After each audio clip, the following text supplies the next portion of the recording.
We got a caller? We got Ill One from Grand Rapids, Michigan. Ill One, what's good, fam? What's up, Ill One? What up? What's going on? What up, dude? West side of Michigan, what's up?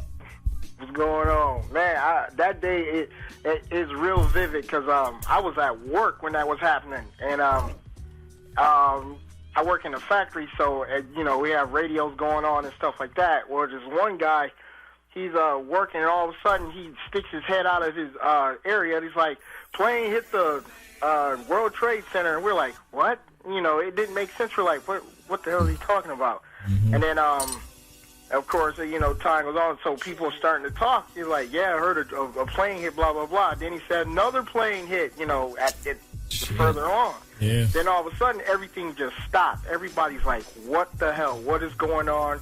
And the radio stations, they stopped. They changed their format, everything, and it was just crazy. That so shit was surreal, man. It was crazy. Yeah, pretty much we had to go home because nobody was working. And see, where I work, I make signs for a living, and we had an account with the World Trade Center, and someone was supposed to go there that day to install signs. But the funny thing was, he was in New York, but he was caught by traffic. Wow. If it wasn't for that, he would have been in that building, probably wouldn't be here today. Wow. And yeah, it was messed up. Everybody was talking about that, but we ended up going home early, and I had a second job, worked at a record store. I had stopped there before I went home. I was talking to my boys and stuff, and that's where they had it on TV, and I was looking at it, and they kept replaying the plane hit and stuff, and it was crazy. I couldn't believe it. But the funny thing was, like, I posted on Facebook, that was the same day the blueprint came out. Yeah. So, yeah. That was crazy. It was kind of messed up because, pretty much it seemed like the world stopped. But in the hood, shit kept going. Cats was coming in, buying that shit. You got that new Jay-Z? Oh, that shit's fucked up. What happened? You got that new Jay-Z? It was just weird. It was really weird that day. Just when that happened, you ain't lying, dog. I remember Bernard Hopkins and Felix Tito Trinidad was supposed to fight that Saturday, and they delayed that bitch. And sure did. Yeah, that shit it was just fucked up my world. I'm like, damn. Well, if it Viva delayed Tito, the fight, that shit fucked it up. Nah, man, it's just everything stopped that week. It was crazy, real crazy. It was. Remember, comedians were scared to tell jokes and shit. SNL, all that stuff. Too soon? Yeah, man. Nobody knew. That was really, really tough for everybody, I think. Yeah. I watched SNL. It was the most somber event that I've ever seen on TV. I've always been such a huge fan That of was it. supposed to be funny. That was such a gut couldn't. check, too, man. Yeah. And then they kind of sucked it up and said, we got to make people laugh. We got to help people out. Right. That's what music was like. Ill One, man. You ain't got to go deep with your political philosophies, man. But what do you say, man? 11 years later, was there some funny business at hand on 9/11, or you think it was just, straight up how they terror. reported it?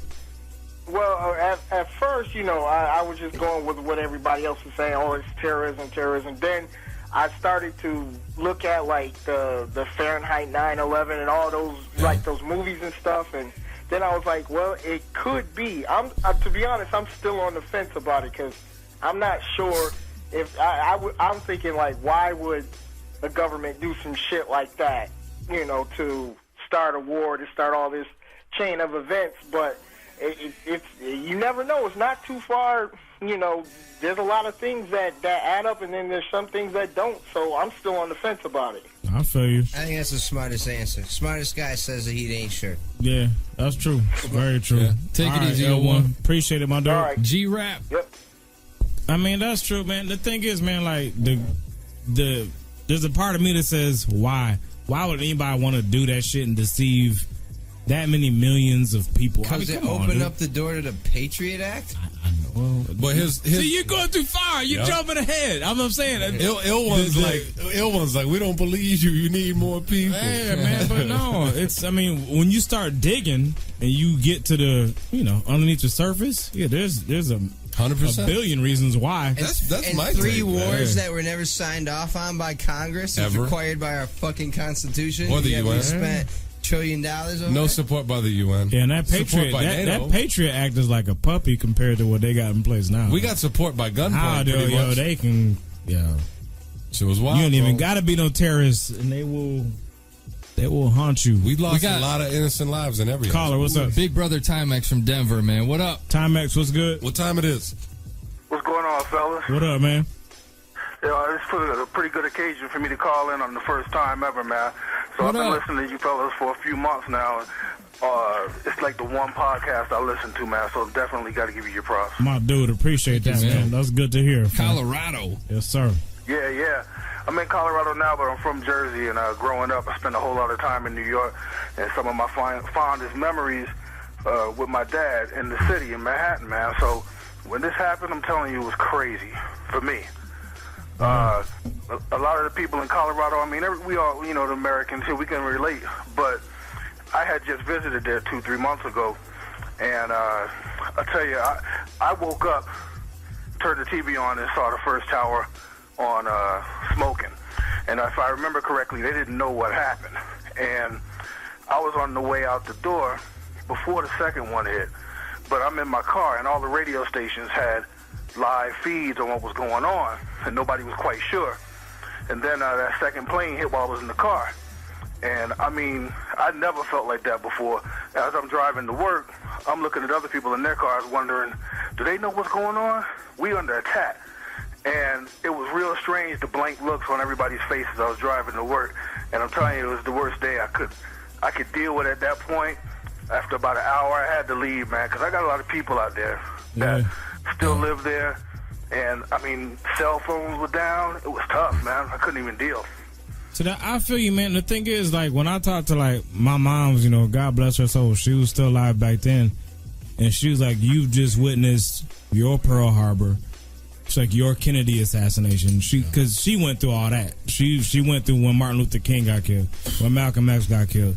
And she's like, you guys have had it relatively easy. She's like, you haven't had to endure that big shock. This is your wake or up that, call. or that big event where it just jars you, like, to the point where you're never going to forget it for the rest of your life.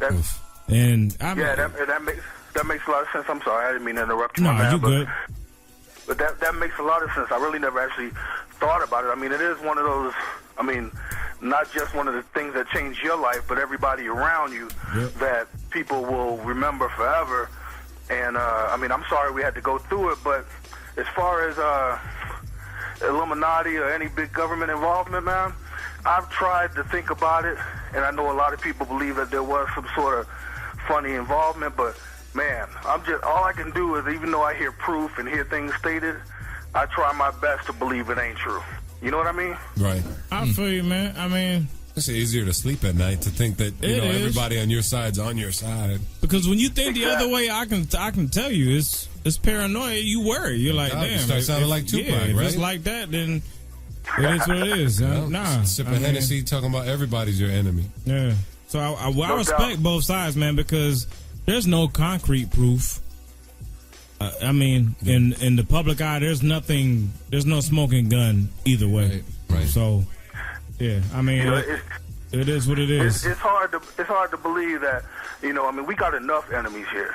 So you want to believe that whoever's on your side is supposed to be on your side. And you're 100% right on that. So, I want to make this phone call short, man. I just want to throw that out there for you fellas. But, props definitely on another good podcast. Mola, good to see you back there, man. Thanks, and props to you fellas, man. I'll keep listening. Hey, man, call again, my dude. Salute. Big up. Colorado. All right, now. Big All right, up, fam. Boulder, Colorado. I had a lot of fun in Boulder, Colorado. That's a great call, man. Great call. Go to music. Music, man. I gotta reset this shit. Oh, the video still fucked? Yeah. God damn it. It's all That's what good, it is, though. man. This is Mike Bogan, right? Yeah. He spun this shit? Mike Bogan? Yeah.